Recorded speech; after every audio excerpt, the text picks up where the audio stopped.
আসসালামু আলাইকুম ওয়া রাহমাতুল্লাহ। দেশ ও প্রবাস থেকে যারা আমাদের ভিডিওগুলো দেখেন সবার প্রতি অন্তরের অন্তঃস্থল থেকে ভালোবাসা। আমাদের নতুন ফার্মের কাজ শেষ হয়েছে বেশ কয়েকদিনই হয়, আমরা এখন পর্যন্ত গরু কিনতে পারি নাই, কারণ এখন গরুর দামও অনেক বেশি। আর এই টাইমটাই যদি আমরা এখন গরু না কিনি তাহলে গরুর দাম যতই যাবে ততই বাড়বে। ঈদে গরু বিক্রির পর এখন পর্যন্ত যারা গরু কিনেন নাই তাদের জন্য আসলে খবরটা অনেক কষ্টের, কারণ এখন গরুর দাম বেশি এবং যত দিন যাবে এই দামটা আরো বাড়বে। আর আমি প্রতিবারই হাটে যাওয়ার সময় আপনাদের এই খামারটা দেখাই, এটা কিন্তু একটা খামার। আর এই ভাটার যে মালিক উনি এই খামারটা তৈরি করছেন 22টা গরুর জন্য। আমাদের অত্র এলাকার মধ্যে এটি সবচেয়ে বড় খামার এবং এখানে ভালো লাগার বিষয় হলো উনি আমাদের ফার্মে বেশ কয়েকবারই গেছিলেন এবং আমাদের দেখে অনুপ্রাণিত হওয়ার পরই এই খামারটা করছেন। অনেকেই জিজ্ঞেস করেন আমাদের বাসায় যাওয়ার রাস্তা কোনটা। এটা নওগাঁ টু রাজশাহী মহাসড়ক এবং এখানে যে সতীহাট বাজারের পরে নীলকুঠি মোড়টা দেখতেছেন, এই মোড় থেকে ভিতরে যাইতে হয় তাহলে আমাদের ফার্মে যাইতে পারবেন। আমার বাসা নওগাঁ জেলার মান্দা থানার গণেশপুর ইউনিয়নের ভেবরা গ্রামে। আর আজকে আমরা গরু কিনতে আসছি আমাদের নওগাঁ জেলার নিয়ামতপুর উপজেলার ছাত্রা গরুর হাটে।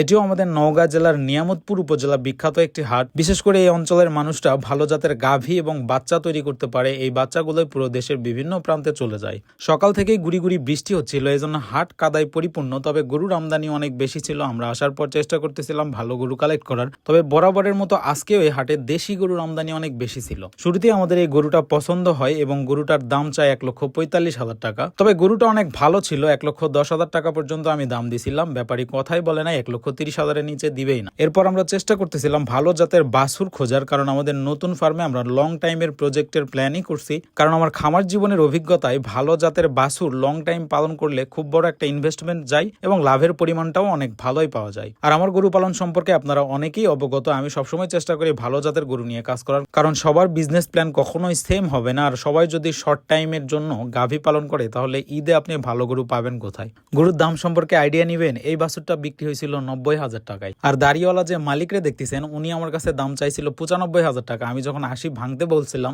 উনি আমার সাথে এমন রিয়াক্ট করছেন পারলে ধরে মারতেন। আর এখানে যতগুলা বাছুর দেখতেছেন এগুলা সব কালেক্ট করছে রাজশাহী সিটি হাটের ব্যাপারীরা। এই গরুগুলা এখান থেকে রাজশাহী সিটি হাটে যাবে এবং এখান থেকে দেশের বিভিন্ন প্রান্তে চলে যায়। কিন্তু এই গরুগুলো এখানকার লোকাল আশেপাশের যারা গরু পালন করে তারা এই বাছুরগুলা উৎপাদন করে। তো আমরা টোটাল 3টা বাছুর নিছি। দাম বললাম না কারণ এগুলার দাম নিয়ে আপনারা অনেক বিতর্ক করেন আর কোনো খামারই দাম বলে না। আমি কেন বিতর্কিত হব ভাই বলেন? তবে জাস্ট একটা কথাই বলার আছে আপনাদের, আমি বাপের টাকায় ফুটানি মেরে ব্যবসা করি না, ব্যবসা বুঝি। 7 বছর ব্যবসা করছি, ওখান থেকে এই পর্যায়ে আসতে পারছি আলহামদুলিল্লাহ। যা অভিজ্ঞতা আছে যথেষ্ট।